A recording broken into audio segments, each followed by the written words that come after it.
Sebelumnya, Fujimura menanyakan perlengkapan baru kepada Naganegi, dan Naganegi menyukainya. Fromm menanyakan apa itu kepada Fujimura. Fujimura menjelaskan bahwa untuk kedepannya mungkin parti mereka akan melawan manusia juga. Jika menggunakan pistol milik Fromm akan terlalu beresiko dan bisa langsung membunuhnya. Terkadang musuh manusia hanya perlu ditangkap dan diambil informasinya. Fujimura mengatakan perlengkapan yang digunakan oleh Naganegi sangat cocok dengannya. Perlengkapan itu dapat meningkatkan kekuatan fisik Naganegi. Jika Naganegi bisa menggunakannya dengan baik, dia bisa menaikkan peringkatnya. Naganegi digunakan untuk melawan musuh yang lemah. Melihat teman-temannya dihajar oleh Naganegi, pria terakhir berniat melarikan diri. Namun pada saat berlari, dia menabrak seseorang. Orang tersebut adalah Vitorai, mantan Holy Imperial Knight dari Saint-Pierre, wakil kapten dari kelompok pria tersebut. Pria itu merasa Vitorai akan membantu melawan Naganegi. Namun Vitorai malah memukul pria itu dan mengatakan dia hanyalah seorang buronan dari sebuah negara karena melarikan diri dari medan perang. Fromm mendengar itu teringat. Dia berkata Holineck adalah kumpulan warrior elit. Mereka dibutuhkan taktik pengetahuan dalam pertempuran melawan Raja Iblis. Fromm mengatakan orang ini kuat, terlebih lagi dia adalah seorang wakil kapten. Pria tersebut memulai serangannya dengan mengincar Fromm. Namun Naganegi mendaratkan tendangan yang kuat ke arah pria itu. Dia pun terdorong ke belakang setelah menahan tendangan Naganegi. Di sini diperlihatkan kemampuan dari Vitorai memiliki indera yang tajam dalam soal resiko dan imbalan. Dia menggunakan batu analisa yang ditanam di samping mata kirinya untuk memeriksa kekuatan tempur dari masing-masing musuhnya. Dia mencoba ke arah Naganegi terlebih dahulu. Tak disangka kekuatan Naganegi divisualkan dengan berbagai macam pedang yang mengarah ke arah Vitorai. Vitorai mengatakan bahwa kekuatan Naganegi sudah di puncak peringkat A dan mungkin sudah menginjak peringkat S. Selanjutnya dia menganalisa kekuatan tempur Fromm. Terlihat Vitorai berada di tempat kosong, namun tak disangka tepat di hadapannya satu meriam besar merupakan representasi dari kekuatan tempur Fromm. Vitorai pun terkejut. Dia mengira Naganegi yang terkuat, namun kekuatan Fromm sama dengan sejumlah pasukan tentara. Fujimura yang melihat Vitorai yang tampak ketakutan berkata, "Ada apa nak? Kau kehilangan nafsu makan?" Vitorai pun menoleh ke arah Fujimura dan menyepelekan kekuatan Fujimura. Namun tak disangka kekuatan Fujimura yang terlihat seperti rantai yang mengekang seluruh badan Vitorai. Dia pun tertarik ke bawah yang seketika menjadi kolam yang membuatnya tidak bisa bernapas. Terlihat di dalam air itu sosok monster besar yang menangkap Vitorai dengan rantai-rantainya. Makhluk tersebut adalah perwujudan dari kekuatan tempur Fujimura. Tak lama kemudian batu sir analisa pun pecah. Vitorai terlihat ketakutan. Hal itu mengingatkan pada ingatan yang sangat buruk. Alasan dia melarikan diri pada saat di medan perang adalah melihat sosok asli dari salah satu iblis, dan dia pun melihat yang sama pada saat menganalisa Fujimura. Vitorai pun menyerah dan dia tahu kapan harus menyerah, kapan harus melawan. Menurutnya, bahkan Naganegi sanggup mengalahkannya apalagi ditambah dengan dua orang aneh itu. Namun Fujimura tak memberi ampun kepada Vitorai karena telah menyerang mereka. Vitorai terus mencoba untuk diampuni, namun Fujimura menghiraukan permintaan dari Vitorai. Merasa sudah terdesak, akhirnya Vitorai memberikan informasi menarik secara gratis, asalkan mereka mengampuninya. Informasi itu ada kaitannya dengan Pip, gadis rubah kecil yang diselamatkan Fujimura. Fujimura mempertimbangkan pengampunannya kepada Pip. Namun Vitorai seperti tidak tulus pada saat meminta maaf karena dia adalah seorang budak. Fujimura memutuskan hukuman mati pada Vitorai. Namun Pip penasaran akan informasi itu yang berkaitan dengannya dan meminta untuk mengampuni Vitorai. Fujimura pun memutuskan untuk mengampuninya dan bertukar informasi dengan Vitorai. Vitorai menunjuk ke arah Naganegi dan mengatakan, F itu dikutuk. Dia menjelaskan, seorang F harusnya pandai menggunakan sihir, namun Naganegi bahkan tidak memiliki mana sedikit pun. Itu disebabkan oleh seorang magu sebuah mana eater. Dia menggunakan sihir sebagai kutukan untuk mengkonsumsi mana dari inangnya. Fromm menanyakan bagaimana cara menghilangkan sihir itu. Vitorai menjawab, untuk menghilangkan kutukan itu, ada dengan kematian dari inangnya, atau mengeluarkan spell yang setingkat dari sihir tersebut. Namun ada cara lain, yaitu memusnahkan wadah kutukannya. Wadah kutukannya dimiliki oleh ketua organisasi Zafat yang bernama Maledik, si pembawa nasib buruk, The Magician. Zafat adalah sindikat kriminal perdagangan budak terbesar dengan anggota puluhan ribu yang berada di Bonas. Fujimura menanyakan apakah tidak apa membocorkan masalah ini. Vittorai pun mengatakan bahwa dia tidak ada perasaan apapun pada organisasi itu dan yang dia pentingkan adalah keselamatannya. Setelah bertukar informasi, Vittorai memutuskan untuk pergi, namun ditahan oleh Fujimura. Dia diminta olehnya untuk mengantarkan sampai ke tengah markas organisasi Jaffa. Fujimura berniat untuk menghancurkan kutukan milik Naganegi dan gadis rubah kecil itu, dan menghancurkan organisasi itu. Mereka pun akhirnya melanjutkan perjalanan untuk ke kota Bonas menggunakan mobil. Di panel selanjutnya terlihat pemandangan kota Bonas yang sangat ramai.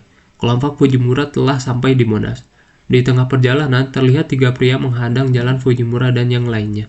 Mereka mencoba untuk merampok uang yang dimiliki Fujimura. Namun tak disangka, 3 pria itu mengenal Vittorai dan menyapanya. Salah seorang dari pria itu memukul Fujimura dan berkata dia ingin masuk ke organisasi Vittorai. Belum selesai ngomong, pria itu dipukul oleh Fujimura dan langsung terkapar di tanah.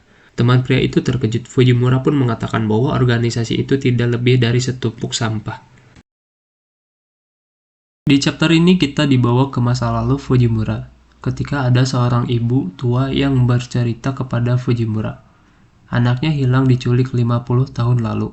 Dia pun berkata bahwa suaminya sudah sulit berjalan dan mulai sakit-sakitan. Fujimura mendengar itu tidak bisa berbuat apa-apa karena dia pun sudah tua renta. Panel berpindah ke sebuah rumah makan. Tampaknya Fujimura dan lainnya sedang makan dan minum. Besok pagi Fujimura berniat untuk berbelanja dan menemui Great Sage. Vittorai mendengar kata Great Sage berniat untuk kabur, karena Great Sage adalah musuh dari organisasinya.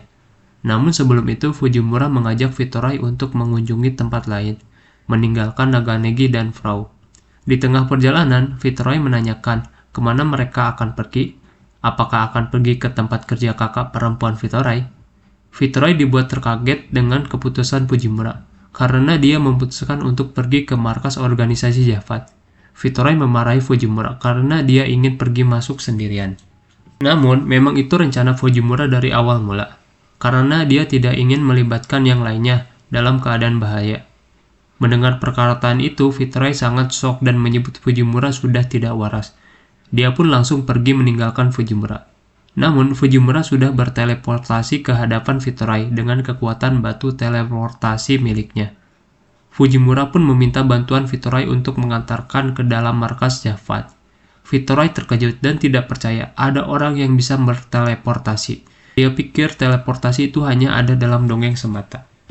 Singkat cerita, Vittorai pun mengantarkan Fujimura ke markas organisasi Jaffa. Markasnya ada di tengah-tengah dungeon labirin air terjun akuarium. Tempat ini sangat sulit dimasuki, sehingga sulit untuk mengungkap keberadaan organisasi Jaffa. Vittorai pun menunjukkan jalan masuk ke dalam dungeon. Tempat di depan pintu gerbang terakhir, Vittorai membuka gerbang dengan mengalirkan energi sihir miliknya. Namun gerbang tersebut tidak terbuka, karena pengkhianatan Vittorai sudah diketahui oleh organisasi, dan akses miliknya sudah dihapus dari daftar. Di tengah kepasrahan Vittorai, Fujimura mengeluarkan mesin las untuk membuka pintu gerbang tersebut. Vittorai mendengar itu tertawa dan meremehkan usaha Fujimura. Namun Fujimura menghiraukannya dan menyuruh untuk melihat sihir modern. Dia pun menyalakan mesin las dan mulai memotong gerbang besi baja yang tebal itu. Dengan perlahan besi baja pun mulai terpotong. Vittorai pun terkejut melihatnya. Tak dibutuhkan waktu lama, besi itu pun terpotong. Vittorai mulai bertanya-tanya apa yang telah dia lakukan dan siapa Fujimura sebenarnya. Namun Fujimura hanya menjawab dia tidak lebih dari seorang pengrajin sederhana. Panel dimulai dari Frau yang mengkhawatirkan Fujimura, yang belum kembali ke penginapan. Ketika melihat keluar jendela, dia melihat Pip Chan yang tidak lain gadis serigala sedang berada di luar. Frau pun menghampiri Pip keluar. Pip mengatakan akan mencari Fujimura. Dengan kemampuan hidungnya, dia dapat mengetahui keberadaan Fujimura. Frau yang mendengar hal itu memutuskan untuk ikut mencari Fujimura. Tak disangka di sana ada Naganegi yang ingin ikut juga. Perjalanan Vittorai dan Fujimura pun berlanjut. Mereka menggunakan jalan pintas agar tidak diketahui oleh orang lain. Mereka sempat dihadang Hamasil, makhluk yang berjaga di daerah belakang, yang memiliki bobot lebih dari 1 ton. Namun itu tidak menjadi masalah bagi Fujimura. Dia mengalahkannya hanya dengan 1 pukulan. Mereka berdua sampai di tempat di mana para budak, anak-anak, dan wanita sedang dipenjara. Fujimura pun melihat hal itu langsung melepaskan para budak menggunakan alat miliknya. Di tempat lain, Frau, Naganegi, dan Pip dipergoki oleh seorang bisman yang mencurigai mereka bertiga. Namun Frau mengatakan dia hanya mencari seseorang. Mendengar hal itu, pria basement itu menunjukkan pintu yang menuju ke dalam toko. Mungkin temannya sudah masuk ke dalam. Setelah melepaskan para budak, Vittorai menunjukkan jalan menuju tempat persembunyian pemimpin organisasi Javad, yaitu Maledik. Fujimura pun memberikan sekantong emas pada Vittorai sebagai hadiah perpisahan. Fujimura meminta Vittorai untuk mengantarkan Sandra pergi keluar. Sebelum Vittorai pergi, dia menanyakan Fujimura, apakah dia yakin ingin pergi sendirian walaupun kemungkinan dia tidak akan menang? Fujimura pun berkata, rasa sakit jika kabur dari sini akan lebih menyakitkan daripada kehilangan. Perkataan itu membuat Vittorai terkejut. Sebelum benar-benar pergi, Vittorai mengingatkan satu orang lagi yang berbahaya. Dia menyarankan untuk pergi dari sini jika mendapati mereka sedang bersama. Dia adalah Bistia, seorang basement. Dia adalah rank S dalam segala hal. Dia pernah menghancurkan pasukan yang dikirim untuk menangkapnya. Chapter 15 dimulai di mana seseorang sedang memantau keberadaan Fujimura dan Vittorai. Dia tidak sabar menunggu kedatangannya. Terlihat Vittorai sudah mengantar para tahanan keluar.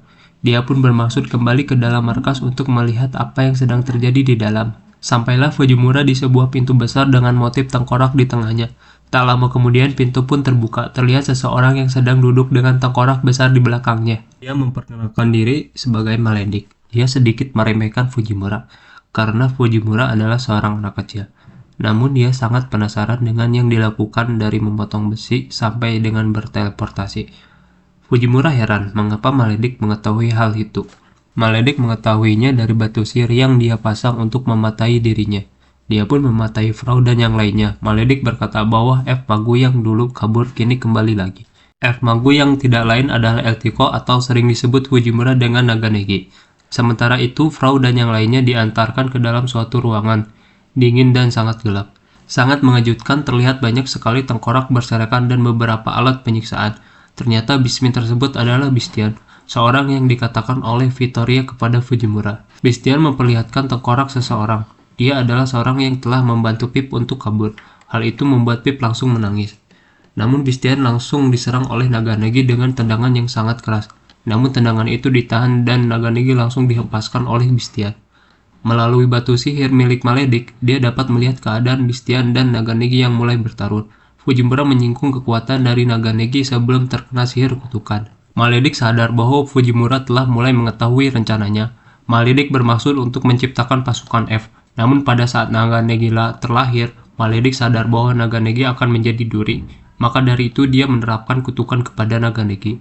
Fujimura pun berkesimpulan, jika Fujimura berhasil menghancurkan segel terkutuk, maka kekuatan asli Naganegi akan kembali. Maledik mengatakan benar tentang yang dikatakan Fujimura. Namun sebelum itu, apakah Fujimura dapat mengalahkan ini? Sambil mengeluarkan sebuah benda berbentuk kotak. Fujimura terkejut melihat alat itu, karena alat itu terlihat sama seperti yang dimiliki oleh Yamada Seisaku, yang disebut dengan magical metal. Huruf-huruf mulai bermunculan saat kita berbicara. Huruf-huruf alasnya sangatlah tipis. Bahkan ketebalannya 1/30 dari tebalnya kertas. Tingkat presisi ini sulit didapatkan dengan mesin saja, dan pada akhirnya dibutuhkan sentuhan dari manusia. Menciptakan hal seperti itu mustahil di dunia ini. Itu pasti ilmu penciptaan dari dunia Fujimura sebelumnya. Di chapter 16, Fujimura menanyakan dari mana dia mendapatkan benda itu. Maledik menjawab bahwa itu adalah peninggalan dari leluhurnya. Maledik mengaktifkan kekuatan benda itu dengan menghidupkan tengkorak di belakangnya dan langsung menyerang Fujimura. Namun serangan tersebut bisa dihalau dengan mudah oleh Fujimura. Maledik pun terkesima karena Fujimura dapat menghancurkan tengkorak itu dalam sekali serang. Tak berhenti di situ saja, Fujimura menghampiri Maledik dengan gerakan cepat dan melancarkan serangan. Namun Maledik dilindungi oleh barir yang dapat menahan semua serangan fisik. Maledik adalah seorang dark mage. Ancaman fisik tak berarti baginya. Dengan kata lain, dia ada di atas angin melawan Fujimura, walaupun kemampuan teleportasi akan menjadi ancaman baginya. Maledik melancarkan serangan berikutnya. Ratusan tengkorak dengan moncong yang tajam mengarah ke arah Fujimura. Fujimura mengaktifkan kemampuan refleks dewa untuk menghindari serangan-serangan yang dilancarkan oleh Maledik. Tak ada satupun dari serangan itu yang mengenai Fujimura. Fujimura tidak perlu menggunakan teleportasi untuk menghindari serangan tersebut. Victorai yang mengintip dari balik dinding sangat terkejut dan merasa Fujimura memiliki kesempatan untuk menang melawan Maledik. Maledik bersemangat melihat refleks Fujimura. Dia menanyakan di mana Fujimura dibesarkan dan berasal dari mana keluarga Fujimura. Maledik belum sesemangat ini sejak Epticus percobaan itu. Dia adalah campuran F-Demon, sebuah monster terlarang, sebuah kombinasi yang tak selaras dari dosa terbesar. Di sini Maledik membicarakan Naganegi atau Eltico. Di tengah pertarungan melawan Bistian, Frau menyembuhkan luka Eltico. Bistian yang muak dengan kemampuan Frau yang terus-terus menyembuhkan Eltico memutuskan untuk menggunakan kekuatan sesungguhnya. Dia bertransformasi ke wujud yang berbeda. Dalam wujud ini, kemampuan bertarungnya meningkat drastis. Bistian dengan wujud barunya merebut pistol milik Frau dan melancarkan pukulan tepat di perut Eltico yang membuatnya tersungkur. Bistian menanyakan kehidupan seorang budak setelah kabur dari tempat ini. Rambut hitam, mana yang terkuras, merupakan sebuah penghinaan paling besar bagi F. Frau pun menyadari kenapa Eltico sangat marah pada saat bertemu orang-orang organisasi ini. Bistian menendang Eltico karena dia mencoba untuk bangun. Eltico pun terpental jauh. Bistian berkata, budak tidak memiliki hak asasi manusia sejauh apapun mereka lari. Tetap saja mereka adalah alat bagi pemiliknya. Terlihat bayangan ketika ibu Eltico yang menyebutnya Lafril. Di sana ibunya menggunakan batu teleportasi untuk memindahkan Lafril menuju desa F. Sembari menuturkan harapan, hiduplah Lafril, demi kita berdua. Aku yakin akan ada hari di mana kamu bisa tersenyum lagi. Tak lama beberapa penjaga datang, lalu ibu Eltico mengaktifkan sihir teleportasi untuk memindahkan Eltico ke desa F. Setelah banyak kejadian, dia menemukan di mana dia harus tetap hidup. Dia bangkit dari serangan dahsyat Bistian. Hal itu membuat semua orang terkejut, karena dia bisa berdiri setelah menerima serangan dari Bistian sebelumnya. Eltico dikucilkan, dibenci, dimanfaatkan, hidup tanpa sedikit pun keberuntungan, tapi dia sudah tidak peduli. Tujuan hidupnya sekarang adalah untuk melindungi Frau, dan sama sekali dia tidak bisa mundur. Maledik yang melihat itu memberitahukan kepada para bawahannya untuk menyerbu keberadaan Frau, Eltico, dan Pip. Semua orang yang ada di sana pun bersemangat dan bergegas ke tempat Bistian. Menyadari akan hal itu, Victorai memutuskan untuk menghalangi bawahan Maledik ke tempat Eltico berada.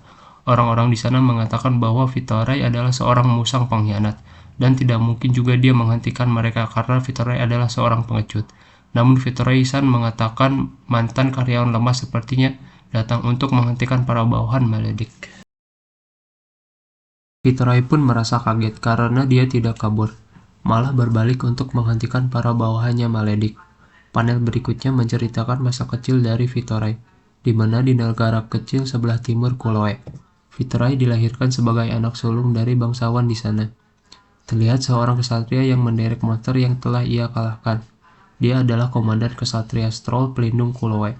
Dia adalah ayah dari Victorai. Victorai yang melihat itu dari loteng langsung turun dan menghampiri ayahnya. Ayahnya yang menyambut Victorai dan memangku Victorai di atas pundaknya. Bagi Victorai, ayahnya adalah kesatria terhebat dan menjadi kebanggaan rakyat di wilayahnya. Ayahnya pun menjadi idola dan seorang yang ingin dia teladani saat Victorai dewasa nanti. Victorai pun akan menjadi seorang yang dibanggakan oleh ayahnya suatu saat nanti. Namun suatu hari di mana terdengar rumor para iblis sedang menuju ke hutan utara, Victorai pergi ke sana tanpa alasan yang jelas. Vanel pun berlanjut, di mana ayahnya telah menghabisi seluruh iblis dan menyelamatkan Victorai. Terlihat ayahnya senang karena bisa menyelamatkan harta karun yang dia miliki saat ini, dan itu menjadi kebanggaan baginya. Jika dia kabur, itu akan menjadi penyesalan sepanjang hidupnya. Di sini Victorai mengerti arti dari sesuatu yang lebih penting baginya daripada kehidupan, dan membulatkan tekad untuk tidak kabur dari medan pertempuran meskipun nyawa taruhannya, dan membawa kembali semangat yang dia miliki pada saat dia kecil. Setelah siap dengan keteguhan hati, Victorai mulai pemanasan dan siap bertarung. Para bawahan Maledik pun bersemangat melihat Victorai yang tidak kabur dan mengatakan akan membantai pengkhianat sepertinya. Namun dengan cepat serangan kilat menghajar salah satu bawahan Maledik, membuatnya terdorong keluar. Serangan itu berasal dari Victorai. Ternyata dia adalah penyihir spesialis kelas S. Tapi bawahan Maledik tidak takut. Mereka berpikir jika seorang penyihir kehabisan mananya, dia bukanlah apa-apa. Sampai mana Victorai dapat bertahan melawan semua bawahan Maledik? Maledik yang melihat itu merasa mengantuk. Apakah Victorai serius akan menghadapi semua bawahannya? Fujimura membenarkan keseriusan Victorai dan menjadi alasan untuk menyelesaikan Maledik secepatnya. Mulai saat ini Fujimura akan bekerja dengan kecepatan penuh, dengan jurus pengerasan tubuh gerbang kedua dan mulai serius untuk melawan Maledik. Maledik pun merespon keseriusan Fujimura. Dia pun mengeluarkan sihirnya, dengan mengeluarkan prajurit master yang berjumlah puluhan bahkan ratusan. Maledik pun memberikan buff terhadap pasukan masternya itu. Di tempat pertarungan antara Bistian dan Eltiko sudah berakhir. Bistian tengah memegang kepala Eltiko yang sudah tidak berdaya. Namun Eltiko sempat tersenyum dan membuat Bistian marah. Seketika menghempaskan Eltiko ke tanah. Namun Eltiko tidak bosan membuat Bistian marah. Dia pun tersenyum kembali kepadanya. Bistian telah muak dan kehilangan kesabaran. Bistian meluncurkan pukulan ke arah Eltiko. Namun tak disangka, Frau yang menghalau pukulan milik Bistian dengan badannya membuat Frau terjatuh di hadapan Eltiko. Tubuh Frau tak berkutik, darah keluar dari mulutnya. Frau meminta maaf karena harus sampai terluka seperti ini karena melindunginya. Mulai dari sekarang, Frau yang akan melindungi Eltiko. Bistian yang muak melihat hal ini menginjak Frau dengan kuat. Seketika wadah kutukan milik Maledik mengeluarkan panas yang tiba-tiba yang membuat Maledik terkejut. Di saat bersamaan Eltiko bangkit dengan aura yang kuat dengan mengatakan, "Singkirkan kaki sialanmu darinya." Bistian marah karena diperintah untuk menyingkirkan kakinya dari Frau. Namun Eltiko berteriak sembari mengeluarkan raungan kemarahan, yang membuat Bistian meloncat ke belakang. Dia merasakan hawa membunuh yang sangat kuat dari Eltiko. Wadah kutukan milik Maledik hampir tidak bisa menahan kekuatan yang dimiliki Eltiko. Wadah itu hampir rusak setelah Eltiko melepaskan raungan barusan. Namun Eltiko langsung terjatuh setelah mengeluarkan hawa pembunuh itu. Terlalu sibuk dengan wadah kutukan, Maledik tidak sadar bahwa Fujimura telah mengalahkan semua pasukan yang telah dia keluarkan sebelumnya. Tanpa menunggu lama, Fujimura melepaskan pukulan menggunakan kunci pipa miliknya. Maledik pun dengan spontan mengeluarkan barir penghalang miliknya. Namun tak disangka barir itu langsung hancur dalam satu kali pukulan. Maledik menghindar ke belakang menggunakan sihirnya. Namun Fujimura melepaskan serangan baut berukuran kecil ke arah Maledik. Baut-baut itu menghantam tubuh Maledik dengan tekanan yang cukup kuat, yang membuat Maledik jatuh menunduk. Fujimura menjelaskan perihal kekuatan barusan, namun Maledik menggunakan alat itu kembali untuk memanggil Morai. Di bawah Fujimura terjadi ledakan air dari dalam tanah. Tempat tersebut tergenang air karenanya. Namun Fujimura dapat menghindari ledakan itu dan mengaitkan pipanya ke tiang yang ada di sana. Maledik mengatakan dungeon ini adalah miliknya. Dengan kata lain, seluruh isi dalam dungeon ini adalah di bawah kehendaknya. Morai terlihat seperti belut raksasa yang memiliki tulang yang sangat kuat. Namun Fujimura tidak gentar melihat itu, dan mengeluarkan senjata yang digunakan untuk memotong beton di dunia sebelumnya, God. Morai langsung menerjang ke arah Fujimura dengan serangan dari rahangnya yang besar. Namun Fujimura dengan cepat meloncat ke kepala Morai dan melancarkan serangan balikan dengan memukulkan dengan pipa miliknya. Dengan sekali pukul, kepala Morai hancur sampai kepingan terkecil dengan radius tertentu. Maledik yang melihat itu tercengang dan tak bisa berkata-kata. Menurut Fujimura, dia dan alatnya telah bertahan lama melawan bajai selama beberapa dekade. Jika cuma tulang dan daging, mereka tidak lebih kuat dari kertas, ujarnya. Maledik terkejut dengan kekuatan Fujimura. Fujimura dengan menggunakan megafon miliknya memberi pengumuman kepada rekan-rekannya, karena dia akan mengakhiri semua perjuangan mereka semua. Terlihat Frau yang masih sadar namun sudah tak berdaya, Vitorai yang sudah babak belur setelah bertarungan dengan bawahan Maledik, Pip yang tak berhenti menangis, dan Eltiko yang sudah tak berdaya. Fujimura siap melancarkan serangan terakhir kepada Maledik, bersamaan dengan Sirbian yang melancarkan serangan ke arah Eltiko yang dilindungi oleh Pip. Maledik tidak diam saja, dia mengaktifkan jurus dengan mengeluarkan tangan-tangan monster dari wadah kutukan miliknya. Namun Fujimura berteleportasi tepat di depan Maledik dan melancarkan serangan yang sangat dahsyat, mengakibatkan Maledik terjatuh dan mengeluarkan darah dari mulutnya. Alatnya pun terlihat hancur berkeping-keping. Dengan wajah tersenyum dia berkata, "Sekarang kau bebas." Terlihat Bastian tinggal meluncurkan serangan ke arah Pip. Namun tak disangka, serangan itu tidak mengenai apapun. Terlihat Eltiko yang membawa Pip menghindari serangan itu. Wujud Eltiko terlihat berbeda karena sebagian rambutnya sekarang berubah menjadi putih. Bastian menanyakan siapa dia. Eltiko pun menjawab, "Lavril." Panel memperlihatkan kedua pria yang sedang berbincang. Satu pria yang menganggur ingin mencari pekerjaan ke Bonas, namun temannya menyarankan untuk tidak pergi ke sana. Meskipun Bonas merupakan pusat keuangan dunia dan tujuan para petualang, jika sebagai tempat tinggal, Bonas hanyalah tempat bagi orang yang kaya.